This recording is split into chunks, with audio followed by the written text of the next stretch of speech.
আল্লাহর নবী বলছে, আমার উম্মত জাহান্নামটা আমি যেমন দেখছি, যদি তোমাদেরকে বলতাম আর বুঝাইতাম তো তোমরা আর জীবনে কোনোদিন হাসতা না, জীবনে আর কোনোদিন স্ত্রীর সাথে রাত্র কাটাইতা, জীবনে কোনোদিন জনপদে থাকতা না, বরং জঙ্গলে আর পাহাড়ে গিয়ে আশ্রয় নিতা, আর 24 ঘন্টা শুধু কান্তা জাহান্নামের ভয়ে। আমি যেটা দেখছি, নবীজি বলছে, লাউ তা'লামুনা মা আ'লামু লা দাহিকতুম কালিলা ওয়া লা বাকাইতুম কাসীরা।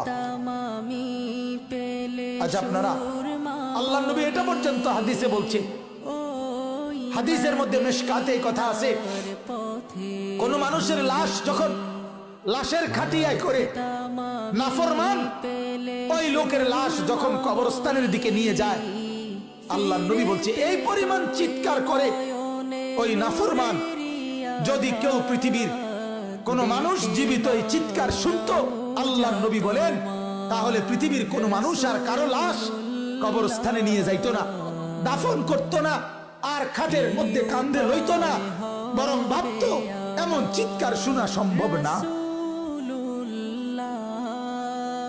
এই কথাগুলো সত্য বাপ, এই কথাগুলো এত বছর ধরে এত আলেম ওলামা কোরআন হাদিসের এত কথা, এগুলো মিথ্যা না।